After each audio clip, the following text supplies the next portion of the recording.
Hello guys, good evening po. Ayun, ang ulam po natin ay corn beef. Ayun, kakain po tayo. Utang po ako sa baba kanina. Ayan, corn beef po.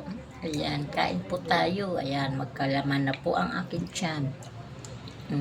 Kasi po, kagabi, hindi po ako kumakain. Kain po tayo. Kasi nagtipid po ako kasi po yung sweldo ko po sa trabaho ko ay pinagbayad ko po lang sa utang kasi ayun po, siguro alam nyo naman po na may hawak ako dati na 5-6 na hindi sa akin. Ngayon mayroon pong ano ba yun, garantor po ako. Ngayon ay mayroon pong tumakas. Tumakas. Ako lang po naghuhulog, totoo yun. Pero ngayon, ayan, malapit na ako matapos. Ayan, salamat po Lord na ginagabayan ako. Thank you Lord. Ayan.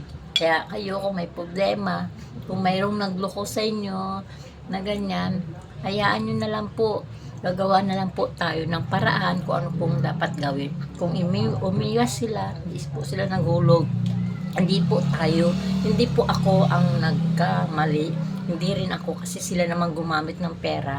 Garantor lang ako. Pero ako ang nagbabayad. Ayan po. Kain na nga ako. Kain na nga ako. Nanggugulo pa rin sila sa akin. Diba? Paano ka? Sila na nga may utang. Bye-bye.